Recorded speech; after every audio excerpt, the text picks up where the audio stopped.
Le mardi 3 mars 2026, la ville d'Atakpémé a vibré au rythme de l'excellence et du développement personnel à l'occasion de l'Académie de la réussite totale organisée à Nice Hotel. Dès 18h30, membres, sympathisants et invités ont répondu présents à ce rendez-vous tenu de main de maître par le coach Marguerite Aoukou, trésorière du FIAD Atakpémé. D'entrée de jeu, l'hymne national et le credo ont été exécutés par les princesses Martine Aoukou et Aïcha Dokou. Salut à toi, béni de l'eau.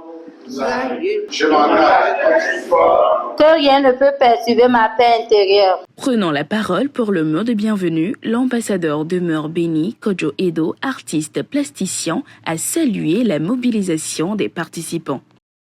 La conquête d'une meilleure vie. L'opportunité nous est encore offerte. Saisissons-la en suivant les orateurs qui vont nous développer des thèmes enrichissants. Je nous décrète une meilleure académie de la réussite totale. Place aux exhortations avec la première thématique intitulée « Le caractère qui donne la richesse » développée par le président FIAD Atakpémé, le coach Yao Michel Achemi. La première des choses, c'est la flexibilité. La flexibilité nous permet de regarder autour de nous pour trouver des solutions. Nous devons être persévérants parce que ce n'est pas à tout moment que le premier coup d'essai est un coup de maître.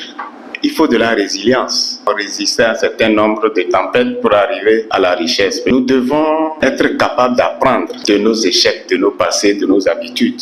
Être prêts à se faire former et apprendre de la vie, de nous-mêmes, nos comportements. C'est pourquoi nous dit que nous devons continuer jusqu'à réussir.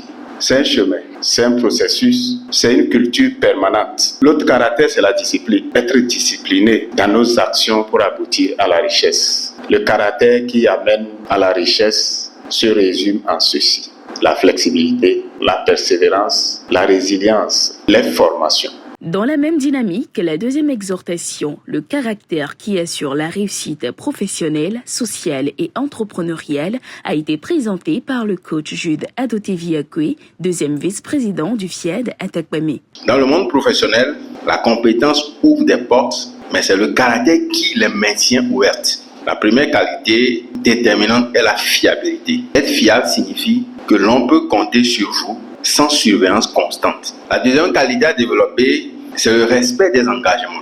Celui qui mesure ses paroles et honore ses engagements construit une réputation solide, et la réputation attire quoi? Les opportunités. La troisième qualité est la constance dans l'effort. La réussite est le résultat d'actions répétées lorsque l'enthousiasme initial diminue. Choisir l'intégrité lorsque personne ne vous regarde. Construire la crédibilité. Le caractère est la clé de la réussite. Il vous aidera à atteindre vos objectifs, à construire des relations solides et à faire une différence dans le monde.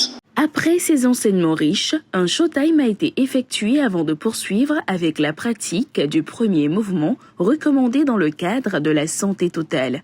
La troisième exhortation, titrée « Le caractère qui soutient le bonheur conjugal », fut animée par le coach Yaouvi Denise Amigbenoué, enseignant de dessin industriel. Un foyer heureux n'est pas le fruit du hasard, mais celui d'un engagement intérieur constant. Le premier pilier du bonheur conjugal est la maîtrise de soi. Lorsque ton conjoint parle avec irritation, tu as le choix. Répondre par la colère ou choisir le calme. La maîtrise de soi évite qu'un simple désaccord devienne une blessure durable. L'humilité est tout aussi essentielle. Refuser de demander pardon. Vouloir toujours avoir raison. Tout cela détruit lentement l'harmonie. Ose faire le premier pas vers la réconciliation. La paix vaut plus que la victoire dans une discussion. La patience protège également le foyer. Au lieu de critiquer sans cesse, accompagne le changement. Propose des solutions concrètes. La loyauté et l'écoute renforcent la sécurité émotionnelle. Défends ton conjoint en public. Évite d'exposer ses faiblesses devant les autres. Le bonheur conjugal ne s'impose pas. Il se construit. Il commence par un caractère discipliné, humble et responsable. Ne te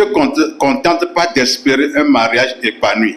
Deviens la personne capable de le rendre possible. Dans un esprit de solidarité, l'appel à contribution conduit par l'ambassadeur Roger Wama, conseiller pédagogique, a encouragé chacun à poser un acte de générosité. Dieu est le propriétaire de l'or et de tout l'or et argent du monde entier. Est-ce qu'il a vraiment besoin de nos dons? Je dirais oui. Il a besoin de nos dons pour contrôler notre rapport au matériel, c'est-à-dire à l'argent. Si nous mettons notre confiance en l'argent, on a fait un mauvais choix. Par contre, si nous mettons notre confiance, notre foi en Dieu, c'est le bon choix. Prenons les enveloppes et réitérons notre confiance, notre espérance en Dieu, origine de toute prospérité durable, afin que nous puissions tous côtoyer l'abondance toujours et partout. La rencontre s'est enrichie d'un atelier de programmation animé par le coach Ediaba Noël Ohini, opérateur économique. Je renonce au concernement limitant ici de mes peurs, de mes habitudes passées, de mes croyances respectives. Au terme de cette académie, les participants sont repartis inspirés, motivés et davantage conscients que la réussite totale repose avant tout sur le développement du caractère, l'équilibre personnel et l'engagement collectif.